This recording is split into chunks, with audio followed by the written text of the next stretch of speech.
Pemirsa, sektor pendidikan akan menjadi prioritas tertinggi dalam pemerintahan Prabowo Subianto. Demi meningkatkan kualitas pendidikan di Indonesia, semua kebijakan Kementerian Pendidikan, Kebudayaan, Riset, dan Teknologi di era Nadiem Makarim dipastikan akan dikaji kembali. Presiden Prabowo Subianto menegaskan sektor pendidikan akan menjadi prioritas tertinggi dalam pemerintahannya. Bahkan alokasi anggaran sektor pendidikan di tahun 2025 menjadi yang tertinggi dalam sejarah. Hal ini disampaikan Presiden Prabowo dalam rapat paripurna perdana Kabinet Merah Putih di Istana Kepresidenan Jakarta. Menurut Prabowo, masalah pendidikan menjadi syarat utama. Prabowo juga kembali menekankan jangan bangga menjadi negara G20 jika rakyat masih banyak miskin dan menderita kelaparan. Mencerdaskan kehidupan bangsa mutlak. Pendidikan bagi kita adalah prioritas yang sangat tinggi. Saya kira ini terlihat komitmen kita kepada pendidikan. Kalau tidak salah, alokasi kita dalam anggaran 2025 untuk pendidikan salah satu tertinggi mungkin selama sejarah kita. Untuk pertama kali kita sudah 25%. 20.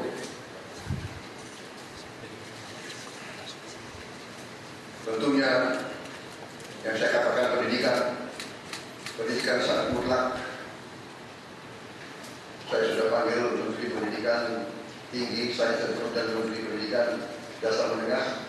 Kita sudah mempunyai gambaran besar bagaimana kita segera akan menyentuh semua anak-anak kita. Kita akan menggunakan teknologi untuk mempercepat membawa pendidikan kepada anak-anak kita. Demi meningkatkan kualitas pendidikan di Indonesia, semua kebijakan Kementerian Pendidikan, Kebudayaan, Riset, dan Teknologi di era Nadiem Makarim dipastikan akan dikaji kembali. Seperti kebijakan penerapan kurikulum merdeka hingga dihapusnya ujian nasional, seluruh kebijakan ini nantinya akan berada di bawah kewenangan Kementerian Pendidikan Dasar dan Menengah. Melihat hal tersebut, Ketua Umum Pengurus Persatuan Guru Republik Indonesia, Unifah Rosidi, mengatakan pengkajian memang perlu dilakukan, namun ia menyoroti kesiapan guru dan menjadi masalah yang lebih mendesak. Memang meskipun kita intinya keberlanjutan, tetapi wajib di dalam kebijakan publik itu kita mengevaluasi satu kebijakan, apalagi jika kebijakan itu mendapatkan respon yang luar biasa. Dan yang disampaikan oleh Pak Menteri tadi adalah kebijakan-kebijakan yang mendapatkan respon, terutama banyak respon negatif ya, terhadap bagaimana itu merdeka belajar kurikulum, ujian nasional, zonasi, dan lain sebagainya.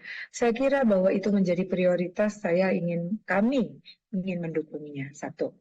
Kedua, memang wajib dilakukan kajian yang komprehensif agar kita tidak terjebak melakukan kesalahan yang sama. Ya. Koordinator Nasional Jaringan Pemantau Pendidikan Indonesia Ubaid Matraji memberikan 5 catatan khusus pada era pemerintahan Prabowo Gibran. Pertama, pemerintah harus menghentikan komersialisasi pendidikan dan memastikan semua warga negara bisa mengakses wajib belajar.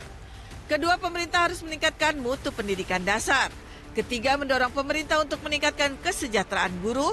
Keempat, mendorong pemerintah untuk memperkuat lembaga pendidikan tenaga kependidikan dan memperketat seleksi calon mahasiswa di Fakultas Keguruan. Kelima, pentingnya pencegahan kekerasan di sekolah. Harus menjadi perhatian menteri yang baru, pemerintah yang baru, bagaimana tantangan-tantangan ini bisa diatasi, jangan sampai ada lagi di sekolah-sekolah kita, di perguruan-perguruan tinggi kita, sehingga kebijakan kita jauh lebih baik, lebih berkualitas, dan membawa dampak bagi perbaikan kualitas pendidikan yang ada di Indonesia. Tim Liputan Metro TV. Jelajahi cara baru mendapatkan informasi. Download Metro TV Extend sekarang.